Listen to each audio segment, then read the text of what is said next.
I'd probably say, like I said, look for your resources. Usually when I have someone who's just recently gone through a traumatic event or who has mentioned that they're suicidal or anything of that sort, I'll immediately offer my phone number and say, no matter what time it is, call me. I'll always answer my phone and I'll listen.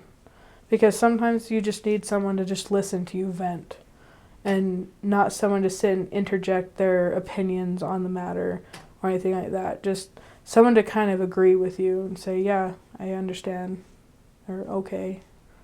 Not, well, if you would have done this, because that just bothers us so much. But, yeah, I'd seek out your resources. Don't try and handle it on your own, because you're not going to get anywhere but down. I know I tried a lot when I was in high school to handle things by myself. My parents didn't even know of any of my attempts until about a year before my dad committed suicide. And I finally had a mental breakdown and started crying, and I explained everything to them. And they were completely shocked because they didn't know. But if you look back at anybody who's ever been suicidal, they're always the happy-go-lucky people that are willing to joke or lighten up a situation or do anything to make anybody else smile. But on the inside, they're falling apart and they just don't see a way out. So, I mean, if you're suicidal, seek out your resources, find someone who's willing to listen, find someone who's willing, even if you just need a hug. Whether it's a complete stranger or not, hugs heal a lot of things, surprisingly. I didn't find that out until after my dad passed away, but some days I wake up and I crave a hug from one specific person, and it's my little brother's mom, and she lives all the way in Springville, but I'll make the drive because I just want a hug, because it's that comforting feeling of knowing someone's there, just to be there for you. But yeah, if you're down and you feel like there's nowhere else to go, seek out help. Don't try and fix it yourself, because you're not going to be able to fix it. It's not something you can just say, oh, I just need more sleep, or oh, I'm just extremely stressed out. If you're having thoughts of suicide, obviously you're past that point. And don't let it get any further. Seek out help, whether it's from your family doctor or suicide groups. Because I know with certain friends I've had, they've said that they've had suicide thoughts or they self-harm. And they'll come to my suicide support group and just see how much it hurts the people around them that have lost someone. And it'll open their eyes to a lot of things, because when you get to that point where nothing else matters, you don't think of anybody else around you. You just think of yourself and what you can do to make it stop.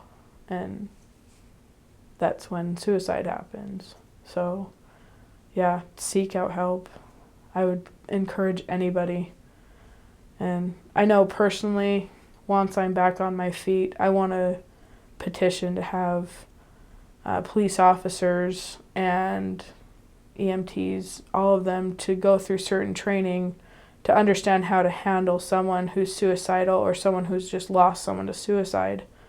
Because there's a very common situation with anybody who's lost someone to suicide where they've had a very negative experience with the cops.